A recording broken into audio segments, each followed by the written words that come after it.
So I've always felt that drunk people, they look so cute. So I've always um, wanted to film myself while I'm drunk. So today I got the chance to do that.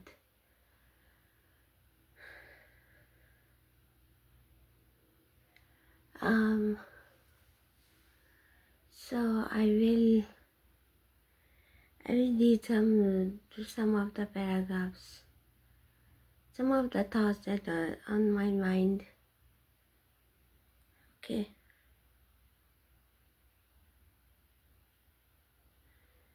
The absurdity of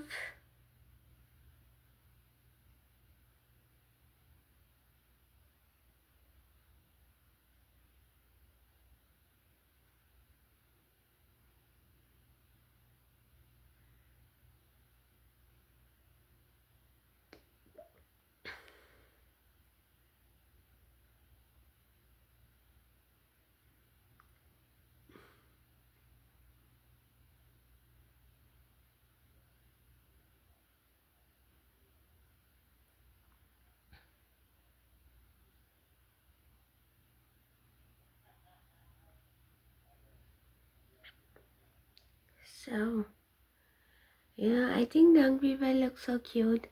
Do I look cute? Okay. Yeah. So there's a point. Okay. From what I see in society, most men are passing on most of their religious obligation and duties because they believe they are forgiven one way or another. And they won't attack any man who falls short of these commands because they fear each other and secure each other's freedom. But most women here love to assert dominance over each other in enforcing religious orders to the point you feel disgusted talking to them because of their bad manners and the accusation they might throw at you because you don't agree with their beliefs, and most of their intolerance comes from them wanting to reflect the religious oppression that has been imposed on them by force.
Yeah, I'm trying to find the topic that I want to read.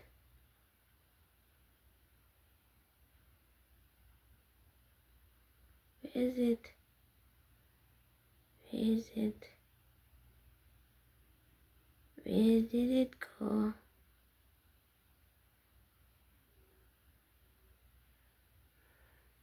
Yeah, it is here.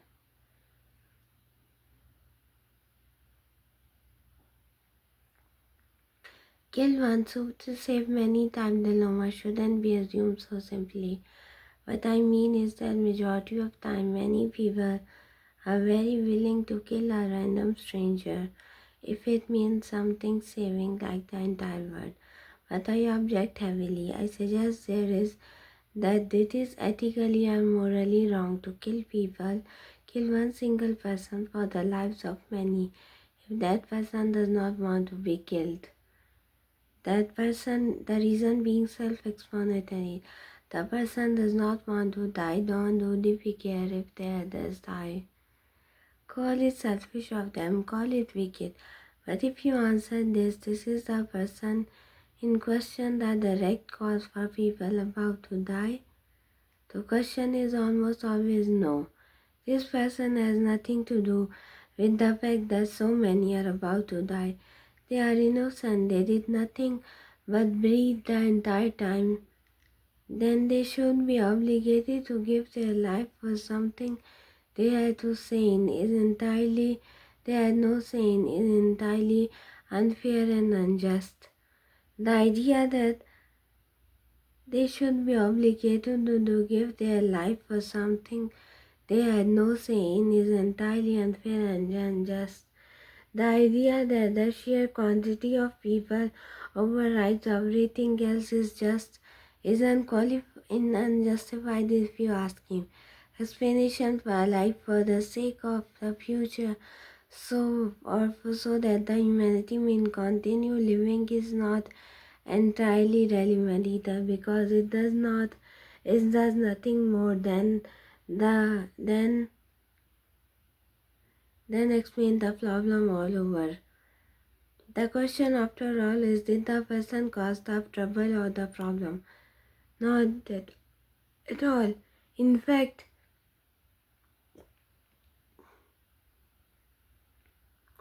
this person would most likely refuse to be cool regardless of what they were presented with. From the most trivial nonsense like a snail dying if they themselves don't die, to all the humanity dying.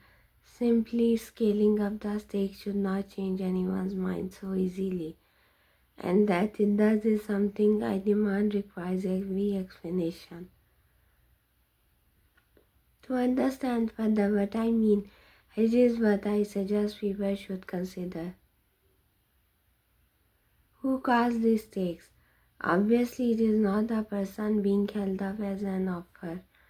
So then why are you not focused on who caused this entire mess? Who created the danger and made the solution the death of the person? In fact, the solution could have been anything else. Why is it specifically the death of a person? Press on that idea much more, and you will surely see that there is no reason for comply with the absurd situation and the absurd supposed solution. Consider this sentence. Yes, it is absolutely okay to refuse the very existence of a problem.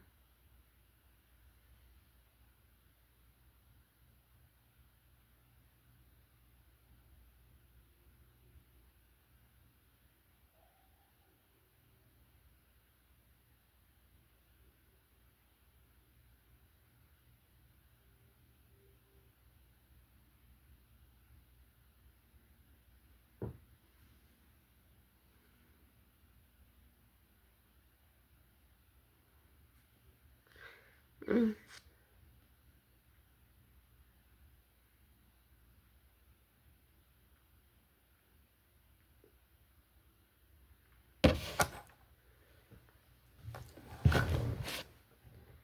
The man who can walk away always wins. Here's why most men cannot do it. There is a moment in every negotiation, every relationship, every conflict where the power shifts. It's the moment one person realizes the other person doesn't need them, nor doesn't want them, doesn't need them. That decision changes everything. When you need something from someone, they can feel it. It's in your voice, your timing, the way you follow up a little too quickly, the way you explain yourself a little too much, the way you stay when you should leave. Needliness isn't an emotion, it's a signal, and people read it instantly even if they cannot name what they are reading. The man who can walk away has leverage, not because he is bluffing, but because he is genuinely prepared to lose the thing. He has done the internal work of accepting the outcome of either way. The acceptance is what makes him powerful. Most men cannot do this because they haven't built a life that supports it. They have one source of income, one friend group, one romantic option, one identity. When everything depends on one thing, you cannot afford to lose it. So you cling, and clinging kills respect. Abundance isn't about having more, it's about needing less. The goal isn't to become cool or detached. The goal is to want things without being owned by them, to pursue without grasping, to care without collapsing if it doesn't work out. Rarity breeds respect because it signals something true. This person is not desperate. This person has option. This person will be fine without me. And paradoxically, that's the person everyone wants to keep around. If you like this post, perhaps I can tempt you with my weekly newsletter.